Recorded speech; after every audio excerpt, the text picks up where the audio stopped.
Middle class ससुराल part 1। प्रीति अपने घर की लाडली है। वैसे तो प्रीति सब काम में माहिर है, लेकिन हाथ की थोड़ी खर्चीली है। घर की खाने से तो जैसे उसकी दुश्मनी है, जब देखो बाहर का खाना खाना चाहती है। एक रोज सुमन प्रीति से कहती है, बेटा घर में भी खाना खा लिया कर, ससुराल में इतने नखरे नहीं चलते। रोज वहाँ बाजार का खाना तुझे कौन खिलाएगा। मेरी पोती को बहुत अच्छा ससुराल मिलेगा, जहाँ वो राज करेगी राज, और यहाँ की तो उसको याद तक नहीं आएगी। माँ कितना भी अच्छा ससुराल मिले, रोज फिजूल के खर्च तो कोई बर्दाश्त नहीं करेगा। एक ना एक दिन सब इससे दुखी हो ही जाएंगे। मैंने तो इसे जन्म दिया है, इसलिए मैं बर्दाश्त करती हूँ। अभी से पता ही कहाँ है कि ससुराल में कितने कॉम्प्रोमाइज़ करने पड़ते हैं। मैं तो आज तक कर रही हूँ। अपने जैसे सबको मत समझ। मेरी पोती की किस्मत बहुत बुलंद है। राजकुमार मिलेगा जो इसे अपने सिर पर बिठाए रखेगा। दादी, तुम ही मेरी साइड लेती हो। माय लविंग दादी। अब तेरे लिए लड़का देखना होगा। शादी लायक हो गई है मेरी बिटिया। प्रीति के घर वाले उसके लिए लड़का देखने लगते हैं। इधर सौरव के लिए भी लड़की देखी जाती है। सौरव एक दिन प्रीति को बाजार में देखता है और उससे प्रीति से प्यार हो जाता है और घर वालों की मंजूरी से दोनों की शादी हो जाती है। प्रीति खुशी खुशी अपने ससुराल आती है। शादी के अगले ही दिन प्रीति की पहली रसोई थी। मम्मी जी, आज मैं क्या बनाऊं? बेटा, ज़्यादा फॉर्मेलिटी की ज़रूरत नहीं है। तुझे जो आता है वही बना दे। चावल दाल, ज़्यादा मेहनत मत कर। चलो अच्छा है, मेरी सासू माँ तो बहुत अच्छी है, मुझे यहाँ कोई परेशानी नहीं होगी। प्रीति दाल चावल और आलू की सब्जी बना लेती है और सबको खिला देती है। पहली रसोई में उसे सब पैसे देते हैं। खाना बहुत अच्छा बना है बहू। हमारी बहू के हाथों में जादू है, जादू। सच में तुम्हें खाना बनाना भी आता है, मुझे तो आज ही पता चला। Thank you. प्रीति अपने कमरे में चली जाती है। पैसा मिलती ही उसके हाथों में खुजली होने लगती है। ये दाल चावल कौन ही खाएगा, पिज्ज़ा मंगवा लेती हूँ। प्रीति जोमेटो से पिज़्ज़ा मंगवाकर खा लेती है और डिब्बा बाहर फेंक देती है। शाम को घर के बाहर पिज़्ज़ा का डिब्बा देखकर अरुणा डिम्पल से कहती है, जब आज प्रीति ने इतना अच्छा खाना बनाया तो तूने पिज्ज़ा क्यों मंगवाया? कितने का आया? अरे बताना तो चाहिए था ना। पैसे अलमीरा से निकाले, अब कौन से खर्च से काटूं? अरे मेरी बात सुन, मैंने कोई पिज़्ज़ा नहीं मंगवाया है।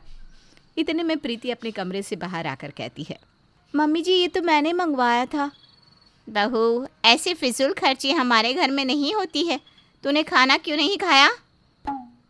अगले दिन प्रीति सुबह देखती है कि अरुणा और राकेश 1-1 रुपए का हिसाब लिख रहे हैं। 10 रुपए का टमाटर, 30 रुपए का आलू, 10 रुपए का धनिया पत्ता और मिर्ची उसी में आ गई।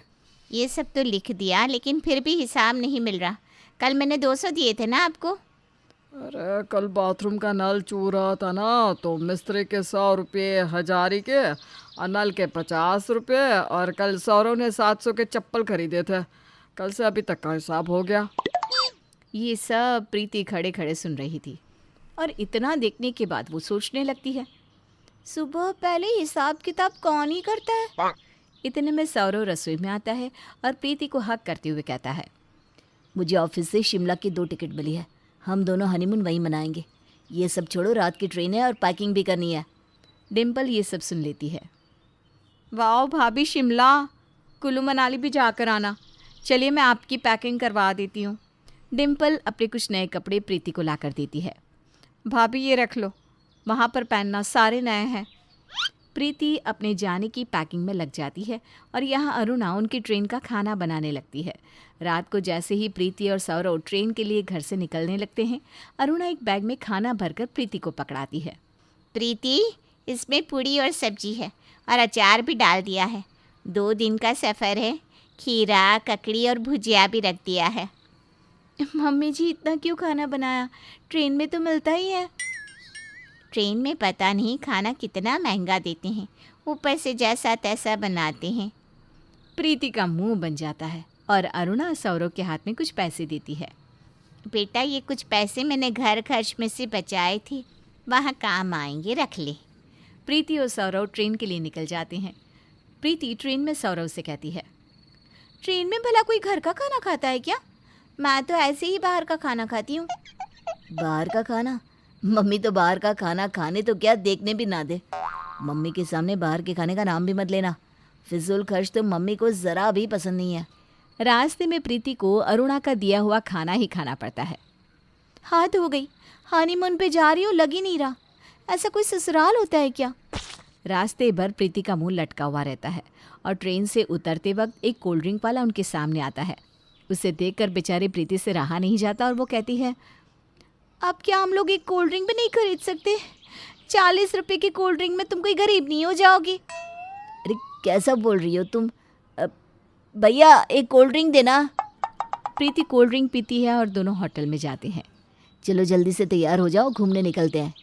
प्रीति नहाने जाती है और तैयार होते हुए कहती है, ना अपने पसंद के कपड़े हैं, ना ही खुल के खर्चा कर सकती हूँ। किस्मत ही फूटी है मेरी। मुझे नहीं पता था कि मेरी शादी ऐसे घर में होगी। मम्मी की बहुत याद आ रही है आज। प्रीति डिम्पल के दिए हुए कपड़े ही पहनती है और दोनों घूमने निकल जाते हैं। वे दिन भर घूमते फिरते खाते पीते हैं।